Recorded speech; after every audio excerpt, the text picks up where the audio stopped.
Olá pessoal, aqui é o Tadeu de Oliveira, jornalista, doutorando do programa de pós-graduação em Ciências Sociais da UFRN, e este é mais um episódio do Marginalia Podcast.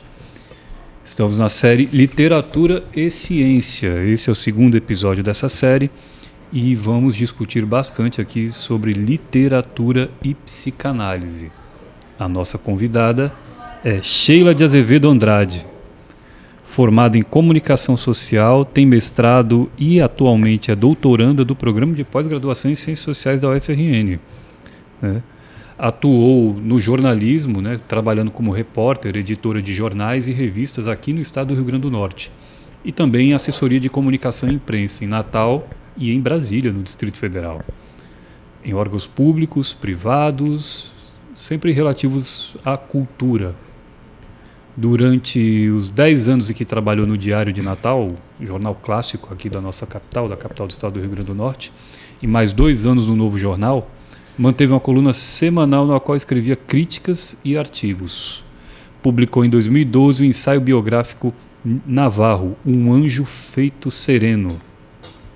Em 2021, o livro Religare, Os Caminhos da Fé, ensaio sobre religiões não hegemônicas professadas no estado do Rio Grande do Norte.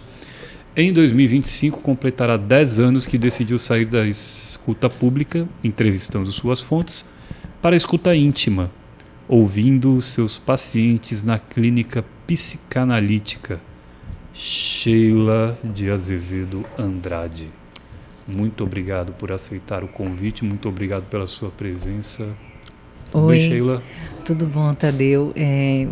Para mim é um imenso prazer estar aqui no Marginalia Podcast. Primeiro porque eu estou entre amigos, não só entre colegas, mas entre amigos. Segundo porque acho a iniciativa do nosso laboratório de pesquisa, muito interessante, porque tem trazido excelentes autores e discussões.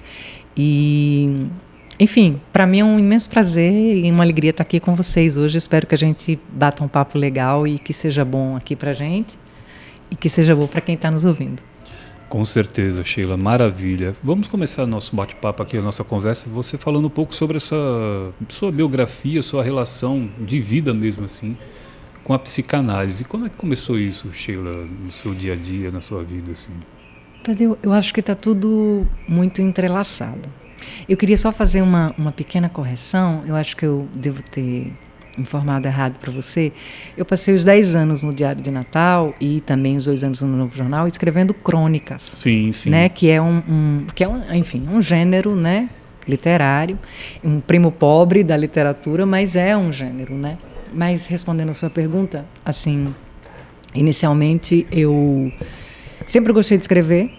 Eu sempre, desde muito pequena, eu senti que a escrita seria uma forma de me expressar no mundo, de me colocar no mundo. Não é à toa que escolhi como primeira graduação jornalismo, E depois disso, e no decorrer da minha vida, eu comecei a fazer análise também, Eu fiz análise pessoal durante muitos anos. Então, as coisas não estão separadas, as coisas estão entrelaçadas. E a minha escolha, minha decisão de também buscar uma formação em psicanálise, ela dialoga, ela não elimina a minha formação na escuta, como eu disse, na escuta da fonte, que é uma escuta que você faz para ouvir a pessoa, ouvir as pessoas, ouvir os fatos, as opiniões e transcrevê-las para o público.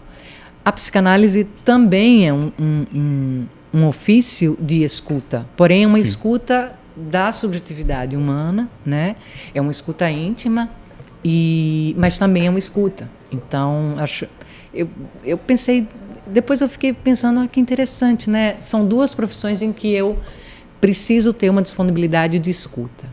Sim. E a literatura, sempre fez parte, como eu disse no início, sempre fez parte das minhas aspirações, inclusive artísticas. E percebi em determinado momento que só escrever matérias, né, que era muito bom, claro, sempre foi muito bom. Fazer reportagem é um tipo de escrita muito prazerosa, mas não era o suficiente, então foi muito bom para mim ter exercitado, pelo menos semanalmente, escrever crônicas. Inclusive, eu percebo que na minha carreira jornalística tem muita gente que se lembra muito mais de mim como cronista do que se lembra assim de que leu tal e tal matéria escrita por mim. Então eu acabei, e essa foi uma forma também que eu tive de escoar esse meu desejo sempre presente de escrever e de me comunicar com as pessoas, né? Sim, ótimo, Sheila. É interessante fazer algumas distinções aqui, né, que a gente está falando sobre psicanálise, para os nossos ouvintes também terem essa noção. Inclusive é uma curiosidade minha, assim, as aproximações, as diferenças entre psicanálise, psicologia, psiquiatria, o que seria tudo isso, assim, Sheila? O que tem a ver uma coisa com a outra? Não tem nada a ver? Enfim, você poderia falar para todos nós? Claro, essa pergunta sua é ótima, porque inclusive é uma dúvida de muita gente, né? Porque são três áreas da psi, né? Ou seja, são três áreas que se debruçam sobre a psique humana, né? Mas cada uma tem uma forma diferente. A psicanálise, ela nasce exclusivamente por Freud, né? No final do século XIX, e Freud era um médico, e eu vou falar mais primeiro agora sobre a diferença entre as três áreas. Mas Freud era médico, enfim. A psicologia, ela nasce meio que nesse período também, mas na Alemanha, né? Com estudiosos e a psiquiatria também. Ou seja, são três áreas que nascem muito próximas, porém a psicanálise, ela se debruça sobre a invenção de Freud, sobre o inconsciente, né? O inconsciente como um agente mais ativo de nossas ações, sentimentos, afetos, sintomas, né? A psicologia, ela tem um viés mais voltado para estudos comportamentais, sobretudo, enquanto que a psiquiatria é um ramo da medicina que se debruça no cuidado da psique, mas usando também fármacos, né? Usando também medicações. Então, a diferença básica é essa, assim, de abordagem. As abordagens em psicologia e em psicanálise vão ser diferentes. A psicologia tem diversas escolas, diversas abordagens, enquanto que a psicanálise ela foi inventada por um médico, um neuropatologista, que é Freud, que se tornou conhecido como o pai da psicanálise, que é um método clínico que vai trabalhar em cima do que diz o inconsciente do sujeito, né? Enquanto que o psiquiatra, cabe a ele e somente a ele, por exemplo, fazer diagnósticos, classificar se o sujeito está dentro de uma neurose ou de uma psicose, mas, sobretudo, essa questão, esse estatuto do diagnóstico é um estatuto do médico. Só cabe a ele diagnosticar e só cabe a ele também medicar. Acho que, basicamente, é essa a diferença. São essas as diferenças. Sim, sim, muito interessante. Sobre alguns autores e autoras aqui brasileiros, psicanalistas, você tem alguma que você tem alguma proximidade maior assim com a obra delas? Eu estava lembrando aqui da psicanalista Maria Rita Kell, que tem uma obra magnífica chamada Ressentimento. Né? Exato. Ela tem uma obra vastíssima, né? A Maria Rita Kell, o que é mais legal assim dessa sua lembrança é que a Maria Rita Kell, ela é jornalista também. Sim. Né? Ela é psicanalista e jornalista. Além dela, tem um outro autor, um outro psicanalista muito conhecido na contemporaneidade, na atualidade, que é o Christian Dunker. Sim, sim. Também tem a Maria Homem, que assim, não é tão conhecida como uma autora, como uma escritora, tanto quanto Dunker, quanto a Maria Rita Kell, mas ela também escreve, enfim, escrevia com o companheiro falecido dela, o Contardo, né? Eles deixaram algumas obras prontas. Então, assim, Maria Rita Kell e esses dois que eu citei são alguns dois. Mas acho que é importante frisar, Tadeu, que assim, a psicanálise ela é um exercício também de escrita, seja na escrita dos nossos casos, que a gente tem uma escrita muito particular, seja na transmissão, porque o psicanalista ele pode e deve escrever artigos, entendeu? Se debruçar na teoria e entrelaçar essa teoria com a sua clínica, com a sua experiência clínica. Então, assim, geralmente, um psicanalista ele não precisa ser um escritor, mas ele precisa escrever. É importante que ele escreva, entendeu? Tem algumas escolas, inclusive a lacanista, por exemplo, assim, estimula isso, né? Estimula que a transmissão da psicanálise ela deve ser algo que extrapole o setting analítico, né? Então, por isso que você geralmente vê psicanalistas lacanistas ocupando as mídias, ocupando podcasts, ocupando vlogs, escrevendo em jornais, articulistas e tal. Os freudistas são um pouco mais discretos assim, nessa área, mas eu acredito que a gente não tem como fugir da escrita, não. Inclusive porque Freud, ele era um sujeito que enfim, que bebeu, a literatura para a psicanálise, ela não é ela faz parte do construto fundante da psicanálise, a literatura. Sim. Uma coisa que eu achei interessante, lendo o Ressentimento, da Maria Rita Kell, é essa perspectiva que você falou. Além dela ser jornalista também, esse texto muito direto, assim, muito claro, né? Ela trabalha com a categoria ressentimento, trabalhando com a ideia primordial do Nietzsche, na obra Genealogia da Moral, né? E é tudo muito claro, assim, ela escreve de uma maneira muito simples. E o Christian Dunker também, fica até a dica para os ouvintes, tem muitos vídeos na internet, ele participa de muitas palestras, né? Acho que é uma característica em comum, né, Sheila, tipo, dessas figuras, essa ideia de intelectual público também. Isso, né? Exatamente. Acho que você traduziu bem, melhor do que como eu falei, um intelectual público. Existe um compromisso ético, como existe na nossa área aqui das ciências sociais, né? De a gente, enfim, não só dialogar entre os nossos pares, mas também de fazermos nossos diálogos com a sociedade, enfim. A psicanálise também tem esse comprometimento. Não é uma obrigação, mas há esse comprometimento, sim. Não se pode pensar a psicanálise apartada dos nossos sintomas sociais. Você falou do contar do Caligaris. Contar do Caligaris. Né? Durante muito tempo, assim, se eu não me engano, ele escrevia em vários jornais de grande circulação aqui no Brasil. Né? Acho que é um exemplo desse também que nós temos. O Christian Dunker, ele sempre está participando de palestras online, de debates também, né? Tem toda essa perspectiva. Sheila, sobre a psicanálise e a academia, tem algumas polêmicas assim sobre a atividade do psicanalista, da psicanalista com a academia, com o ambiente científico, a ciência, enfim, você poderia citar algum deles, se é que existe algum? Sim, tem. Essas tretas tem acadêmicas. Tem umas tretas, acho bem interessante, assim.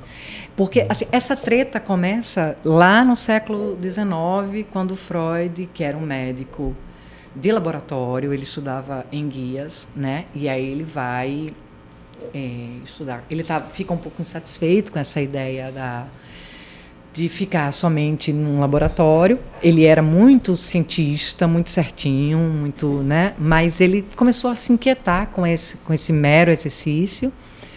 E ele fica sabendo que no Salpêtrière, lá na França, tem um médico chamado Charcot, Jean Charcot, acho que é Jean Charcot, e que está estudando, desenvolvendo um trabalho com as histéricas. E o que eram as histéricas? As histéricas eram geralmente mulheres que estavam passando por enfermidades físicas, porém, clinicamente, quando se fazia exames nessas mulheres, não se constatava nada. Então, naquela época, era como se a medicina não conseguia alcançar a compreensão dos sintomas apresentados pelas histéricas, que poderiam ser desde afasias, a pessoa deixava de falar, ou tinha tosses, ou ficava toda contorcida, ou tinha urticárias, ou, enfim, ficava cega, enfim. E clinicamente a pessoa estava ótima. Então, elas eram tidas, inclusive, às vezes, como fingidoras, entendeu? E Charcot estava desenvolvendo a hipnose nelas para tentar descobrir a causa dessas enfermidades que clinicamente, né, com os recursos que a medicina tinha, eles não conseguiam descobrir. E foi quando Freud vai estudar, vai observar esse trabalho de Charcot, ele percebe que se ele deixasse as histéricas falar no que a gente chama de um fenômeno de associação livre, sem interrupções, sem interrupção ou sem a interferência, sobretudo, do racional. Sim. Acontecia algo que elas conseguiam acessar determinadas dores e sofrimentos e traumas que estavam desvendando a causa daqueles sintomas. Então, é quando ele percebe quando ele coloca o inconsciente, que já era um conceito tratado sobretudo na filosofia, mas ele coloca o inconsciente como um sujeito, né, um sujeito de ação na vida, na subjetividade humana. E então isso já começa uma treta, porque aí, respondendo a você, quando Freud começa a pensar na possibilidade de tratamento, levando em consideração não o que havia em termos de tratamentos medicamentosos ou procedimentos médicos daquela época, e colocando a subjetividade como pano de fundo, inclusive mais importante do que a própria razão, porque ele dizia o rei não é dono da sua própria casa. O que ele estava dizendo nesse sentido era a razão não nos comanda, quem nos comanda é o inconsciente. Então isso já gerou uma treta, entendeu? É tanto que assim, e essa treta permanece em alguns aspectos, né? Tanto porque Freud era médico, né? Como eu já disse antes. Sim, sim. Mas ele foi muito rechaçado pela comunidade médica, vamos dizer, a comunidade tradicional, né? Inicialmente. Ele foi muito mais aceito, por exemplo, pela comunidade médica no seu tempo na Inglaterra, né? Em Viena, na Áustria e, por exemplo, na Alemanha, que eram mais próximas, ele não tinha todo esse acolhimento. Ele começou a chamar a atenção e vinham médicos húngaros, alemães também, mas enfim, ingleses, estudar com ele, fazer a própria análise pessoal e levava a teoria para seus países de origem e, enfim, mas é tanto que quando ele deixa a psicanálise, ele defende que a psicanálise é para leigos. Quando ele chama de leigos, não não médicos, entendeu? Então, sim, ele defendia que assim, a psicanálise não precisava ser só realizada por médicos. Mas isso tinha uma explicação, porque a medicina, os colegas o rechaçaram muito. Só mais, acho que talvez, se não me engano, pelas contas, uns 25 anos depois do estudo sobre a histeria, que foi no final do século, em 1897, e em 1900, com a interpretação dos sonhos, que é a grande obra que ele já começa assim, ele dizendo até que tem uma estratégia que ele terminou em 1899, mas lançaram em 1900 como para fazer uma ruptura de novos paradigmas, para apresentar novos paradigmas, enfim. E, então, assim, existe, por exemplo, no Brasil, existem algumas universidades que têm, sim, pós-graduação em psicanálise. Mas o que eu observo, de um modo geral, na academia, é que há um pendor e uma atenção maior para a psicologia, entendeu? Sim, sim. E, por exemplo, aqui no UFRN não existe uma base, eu desconheço uma base que estude especificamente Freud. Claro que a teoria freudista, lacanista, Lacan já tem uma outra pegada, já tem uma outra receptividade, né? Uhum. Na academia brasileira. Mas eu percebo uma certa separação, assim, enfim. São poucas as universidades que têm um estudo. Agora, as que têm são muito interessantes, como a USP, né? Sim, como, sim. Enfim, mais para o sul-sudeste do país. Tem mais estudos que envolvem a psicanálise na academia. Mas a psicanálise é essencialmente uma formação independente da academia. Lembrei, Freud não deixou a psicanálise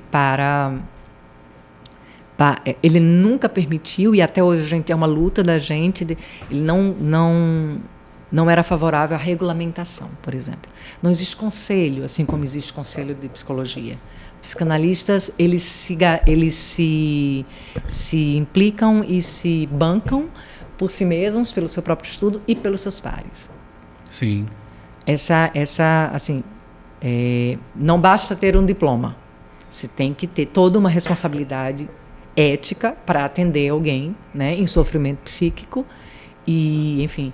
Então, mas isso não há uma regulamentação, não há um órgão criado para, por exemplo, você tem uma carteirinha que você paga anualmente ou mensalmente. Sim. Não existe isso em nenhum lugar do mundo. Em nenhum lugar do mundo. Por exemplo, se o ouvinte estiver prestando atenção no que estamos falando aqui sobre essa discussão toda acadêmica, a trajetória acadêmica na psicologia supõe que você segue pela graduação, mestrado, um doutorado, enfim. Aí na psicanálise não tem essa trajetória acadêmica linear. Não assim. Tem. A psicanálise, ela é um método. Em essência, ela é baseada num pilar, que é a teoria, a análise pessoal e a prática. Sim. Eu não vou falar assim. O que a psicologia faz, a diferença, por exemplo, na academia, a psicologia é extremamente teórica.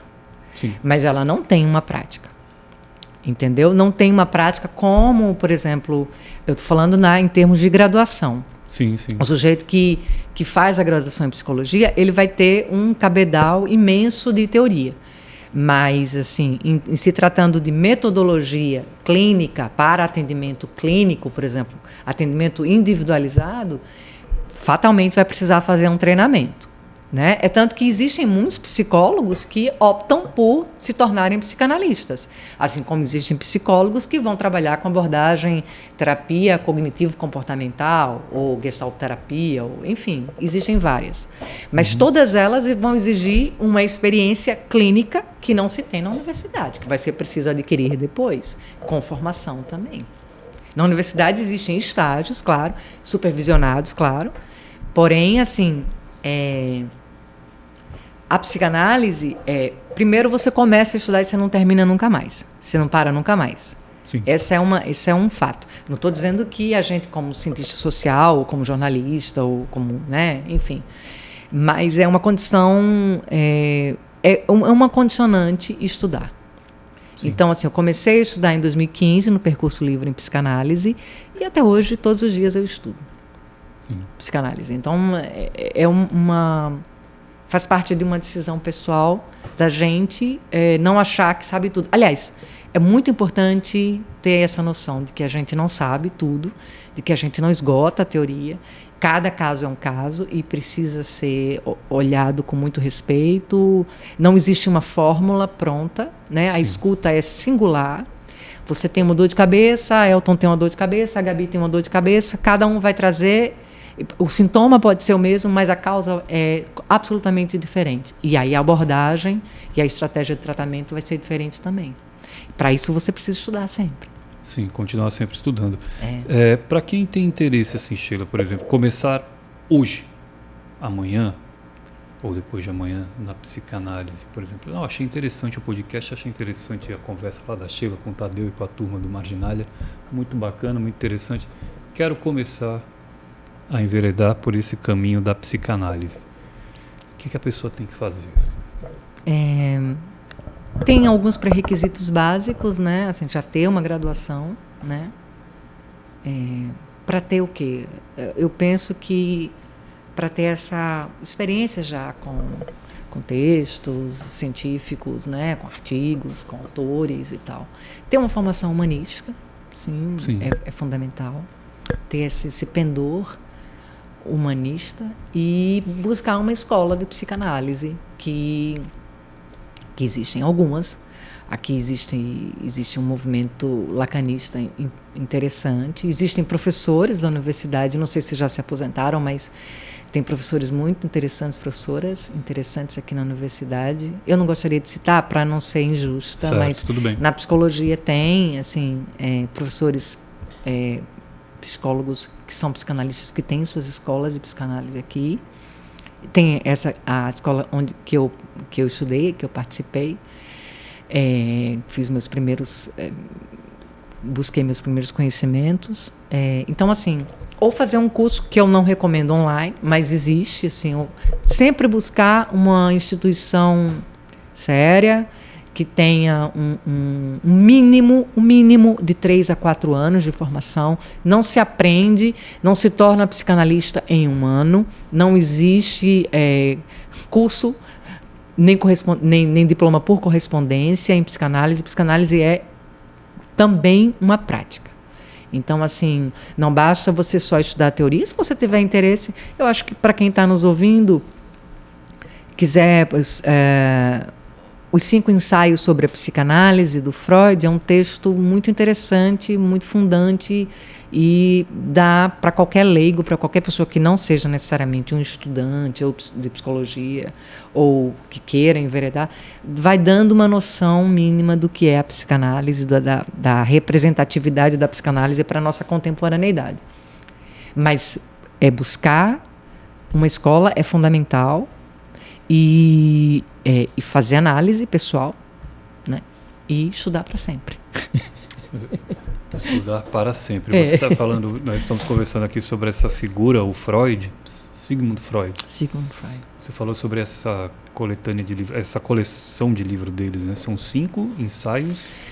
É um livro só, 5 ensaios sobre a psicanálise. Que é um livro, tipo, é como se fosse 5 lições em psicanálise, perdão, gente. 5 lições em psicanálise. Essas 5 lições vai dar um pouco o norte do que é, mas o Freud deixou mais de 20 livros escritos, ele tem uma obra vastíssima, muitas cartas, enfim. É por isso que é para sempre, porque não dá para esgotar a obra. Você lê Freud, você lê a interpretação dos sonhos em determinado momento da sua vida. Depois de uma experiência, de anos de experiência, você vai ler de novo, você vai ter outra percepção. E assim vai. Assim, a obra dele é muito vasta, muito ampla. Profunda, E isso não é só uma questão adjetiva, não. É uma questão de ciência mesmo, de comprometimento dele com o método que ele inventou. Sim. Estava lembrando de um filme sobre o Freud chamado Freud Além da Alma, que retrata, assim, obviamente, para o ambiente do cinema, algumas das polêmicas que ele teve, assim, apresentando os conceitos, as ideias que ele defendia sobre a psicanálise no ambiente acadêmico. Acho que fica a dica aí para o pessoal que está ouvindo o podcast. E se você tiver outro também... Esse filme Freud Além da Alma, ele inclusive mostra a relação meio controversa dele com Jung, né, se não me engano. E esse filme, ele mostra exatamente essa viagem que Freud faz para os Estados Unidos, que ele é muito bem recebido lá também. Né? E as 5 lições em psicanálise ele apresentou lá, né? Enfim, essa relação dele com a literatura, por exemplo, tem uma relação dessa perspectiva do Freud, até de escrita mesmo, Sheila, você é jornalista, né? Como é que é o texto assim do Freud, essa relação dele com a literatura? Enfim, para quem não teve contato com a obra dele ainda, tem interesse em ter contato, quem já teve também, você poderia falar um pouco sobre a sua visão sobre isso? Com imenso prazer. Acho que assim, a gente não tem como separar a psicanálise da literatura, da arte de um modo geral, mas sobretudo, principalmente, pelo menos no início, a literatura, sabe? Primeiro porque, assim, Freud... Ele é um prodígio, ele lia muito, então ele, desde jovem, ele começou... Agora, ele era um prodígio e lia muitos clássicos, né? Vale salientar que Freud era um burguês, meio caretão e tal, mas ele tinha uma formação literária muito profunda desde muito cedo. Os né? clássicos a gente fala assim, tipo, por exemplo, Os clássicos da antiguidade grega. Sófocles, por exemplo, que Sim. eu acho que a gente podia falar sobre um dos conceitos mais caros e que as pessoas falam assim, né, o Édipo, o complexo de Édipo Sim, e tal. sim, O complexo de Édipo é calcado em cima de uma tragédia grega de Sófocles, né? Então, sim. assim, daí você vê que a psicanálise ela não só acha a literatura não tem na literatura um penduricalho. A literatura faz parte do corpo da construção do corpus teórico da psicanálise, né? Se você, além de Sófocles, dos gregos, Hamlet, Shakespeare, Goethe, Dostoiévski, exatamente. Se os clássicos faziam parte da formação do Freud, inclusive tornando muito menos técnico e tecnicista aquele cientista positivista, que inclusive o positivismo estava entrando numa certa crise quando o Freud começa a emergir nas suas teorias.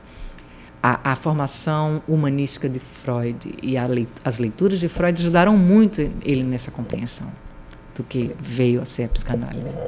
Sim, interessante. Esse conceito, né, o complexo de Édipo, né, é um desses exemplos que você falou, né? O que seria isso mesmo?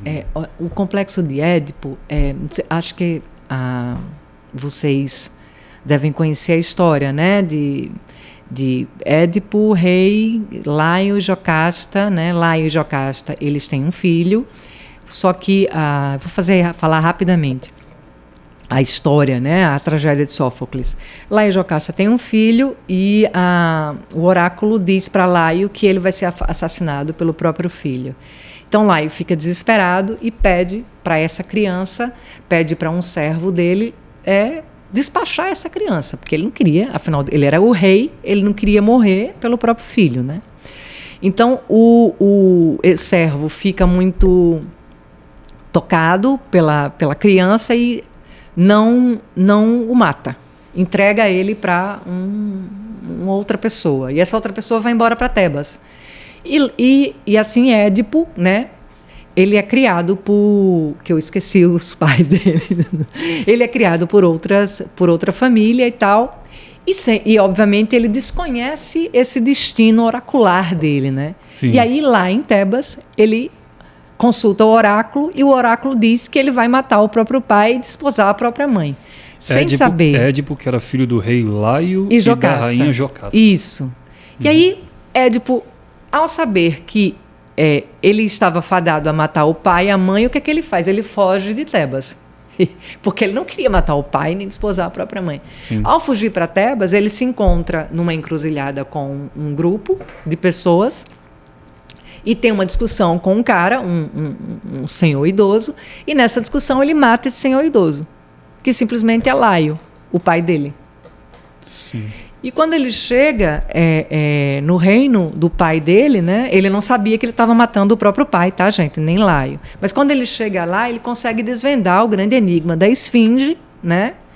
E quem conseguisse desvendar o grande enigma da esfinge desposaria a viúva rainha daquele que tinha sido assassinada, de lá a viúva Jocasta, que era agora viúva e tal. E aí ele desvenda o enigma e se casa com a própria mãe, sem saber, né? Então, olha que interessante.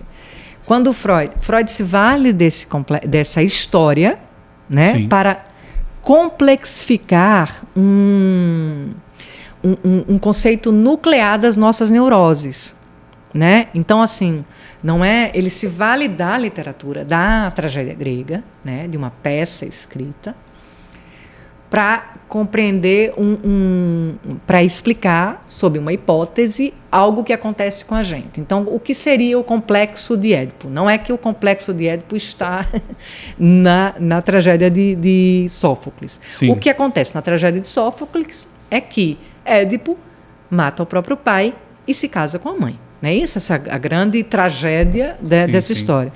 Então, o que acontece? Freud, em suas observações, em suas leituras do inconsciente, ele observava que, assim, em determinada situação, em determinado momento da nossa constituição psíquica, a gente tem uma noção de um narcisismo primário, que ele chamava assim, narcisismo primário. Você não tem noção de que você é um sujeito separado do outro. Quando você está nesse momento, você tem, por exemplo, quem cuida, geralmente a mãe, como fusionado, né? Então, assim, olhe para mim. Tanto que você pode perceber uma criança tem um determinado momento da vida dela que ela fala: mamãe, mamãe, mamãe, mamãe, ei, presta atenção em mim. O que é? Esqueci. É porque ele está naquele momento em que, eu sou o centro das atenções, né? Sim, sim. E o complexo de Édipo, ele vai chegar a partir do momento em que esse sujeito, ele sai dessa posição de narcisista primária e observa que ele não é o centro das atenções, ele não é o centro do universo. E quem é que faz isso? O pai. É o pai quem interdita. O pai é a interdição. O pai é a interdição. Então, o complexo de Édipo é uma percepção, é uma interdição que vai levar cada sujeito a perceber que ele não está só no mundo, que ele não é único no mundo, que ele não reina sozinho no mundo, que suas vontades não podem ser todas atendidas. Sim. Essa percepção causa muita raiva, causa muito ódio, entendeu? E aí, inconscientemente, Freud supõe que todo mundo, em algum momento, desejou matar o pai, para continuar sendo o centro das atenções da própria mãe. Então, sim, lidar com isso, ou seja, lidar com a castração, lidar com o não pode, lidar com essa raiva, é que vai ser o berço dos nossos traumas, né? O principal berço dos nossos traumas. A partir dessa percepção, dessa interdição, é que você se coloca no mundo, e aí ele vai estruturar esse complexo nas 3 posições, né, estruturantes do psiquismo: na neurose, na psicose ou na perversão. Neurose, psicose ou perversão. Você poderia destrinchar cada uma delas? Posso. O que é cada uma delas, assim, tipo neurose, porque o ouvinte fica pensando, até curiosidade minha mesmo, assim, neurose, psicose, sim, que é o nome de um filme clássico, né, do Alfred Hitchcock, né, aquela cena clássica no banheiro, enfim. E perversão. O que é cada uma dessas coisas, assim, tipo? Assim, o complexo de Édipo é um conceito que vai determinar imagina assim, vou tentar explicar para o nosso ouvinte. Você tem essa percepção, né? Vamos chamar de percepção. Essa interdição de que você não pode fazer tudo. Sim, sim. Certo? Que é o pai que vai lá e... que é o pai, essa figura simbólica do não, da sim, interdição, da lei. A sociedade também, né? Também interdita a gente. Sim, sim. Mas a base nuclear disso é o pai, em casa. Alguém vai interditar. Pode ser a mãe, mas alguém vai interditar. Vai haver uma ruptura de percepção de que o mundo não gira em torno do meu umbigo. Então, o neurótico, ele vai lidar, né? A neurose é uma posição psíquica, é uma estrutura psíquica. Então, a estrutura psíquica do neurótico é como ele vai lidar com essa falta. Então, ele percebe a interdição, e essa interdição, e esse freio, vamos chamar assim, ele vai repercutir, vai reverberar no seu psiquismo, no corpo, nas ideias, né, as fobias ou as histerias, por exemplo. A neurose de histeria são sintomas que saem no corpo. Sim. As neuroses obsessivas são sintomas que saem em ideias obsessivas, né? E as neuroses fóbicas, que são aqueles medos, né? Então, são 3 tipos de formas que o neurótico vai lidar com esse complexo, com essa interdição, com essa castração, né? Sim, já sim. O psicótico é uma outra estrutura, e é aquela chamada que a psicose é como se ela não aceitasse a interdição. Então, o sujeito ele constrói uma outra forma de se relacionar com o mundo. Ele vai apresentar sintomas que o tiram mais da realidade, porque ele não consegue lidar com a realidade. Isso tudo no campo do inconsciente, ele não faz isso de propósito. Então, os psicóticos são aqueles que estão enquadrados nas doenças psíquicas que requerem remédio, que as pessoas podem ter delírios, podem ouvirem vozes, saem, há uma quebra da realidade. Enquanto que a perversão é a estrutura menos falada, porque a perversão está muito ligada a questões da sexualidade, né? E aí é meio tabu, embora, enfim, Freud quebrou muitos tabus com relação à sexualidade, quando ele diz que criança tem sexualidade. E sexualidade nesse sentido não quer dizer sexo, quer dizer que tem uma pulsão sexual, que tem desejo, né?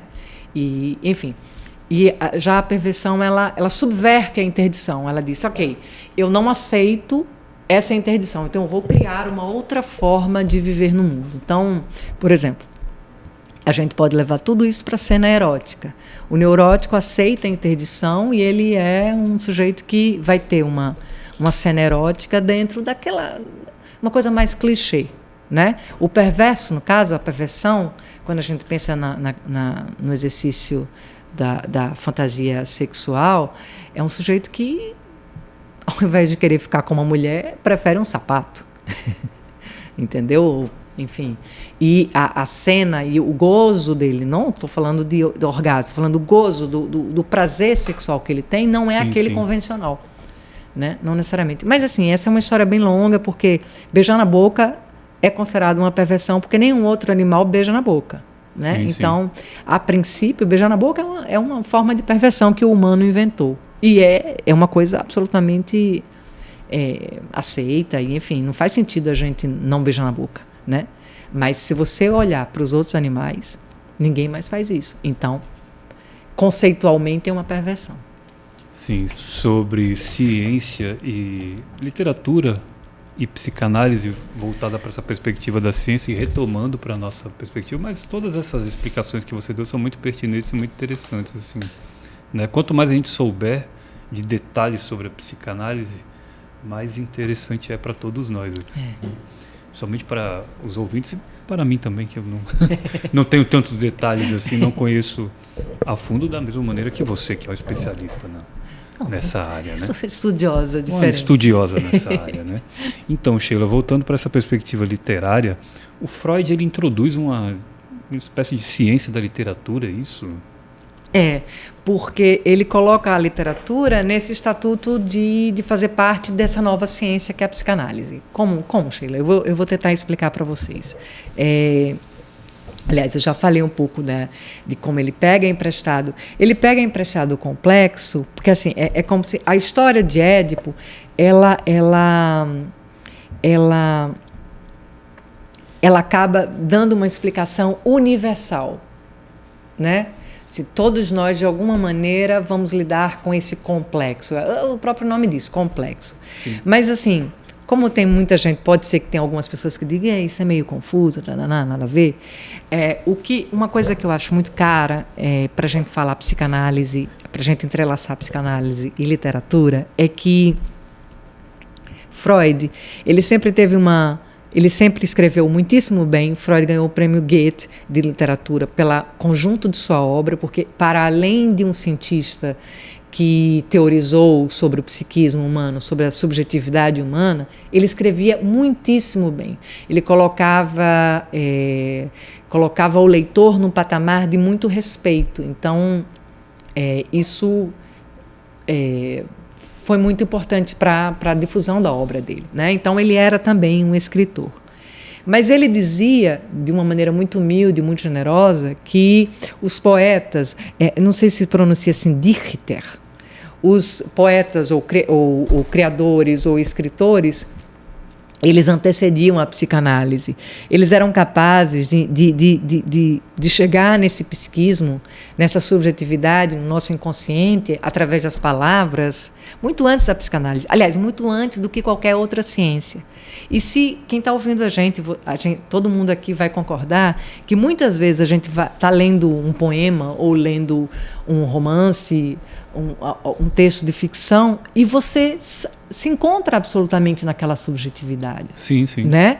Então, assim, nos personagens, nos dramas, sim, né? Sim. Nos dramas, nos traumas, nas dores, nas angústias. Então, assim, enfim, não vou achar aqui agora nas minhas anotações, mas ele fala que os poetas, né, se anteciparam à ciência desde sempre com relação à alma humana. Quando ele está falando de alma, ele está falando da psique, certo? Então, desde sempre a literatura faz parte dessa construção teórica da psicanálise. Freud, ele para além do complexo, por exemplo, de Édipo, ele faz uma análise do Jensen, quando Freud escreve um artigo chamado Gradiva, que ele faz como se ele fizesse uma análise de um texto do Jensen, né? E analisa psicanaliticamente o texto do Jensen. E desvenda algumas coisas que a subjetividade, ou seja, que o inconsciente do Jensen estava falando ali, né? Sim, sim. Para além tem muitos textos assim que ele faz essa análise. É claro que assim, eu como psicanalista da atualidade, eu acho que Freud tinha todo um cabedal, toda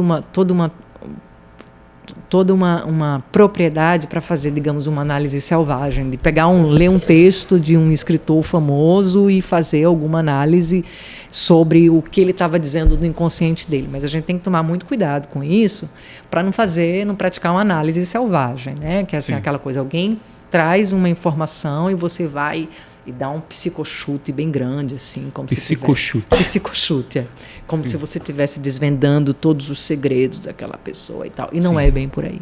Uhum. Mas, assim, obviamente que quando você para ler ou para escrever alguma coisa, você se permite acessar determinados sentimentos e que talvez falando, talvez não consiga se expressar. Então, acho que é nesse sentido que há uma riqueza no exercício da escrita, sabe? Que a gente não deve ignorar.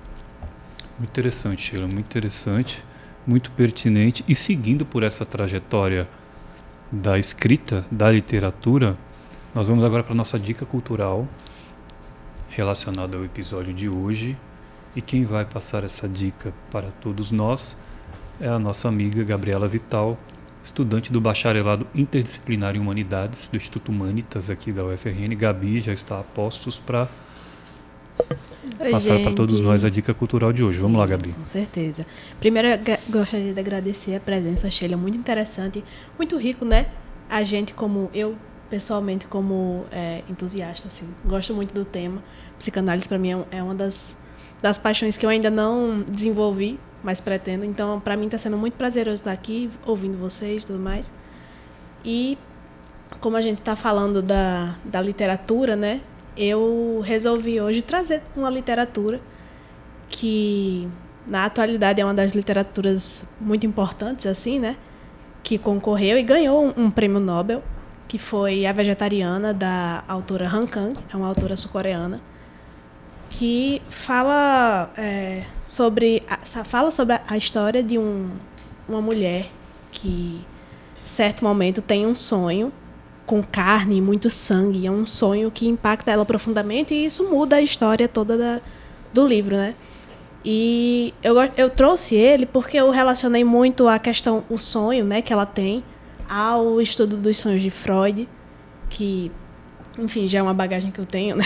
Não só porque você citou aqui, mas enfim. E como esse sintoma aparece, né? O conceito de sintoma de Freud também aparece nessa obra. Porque após esse sonho, ela começa a ter...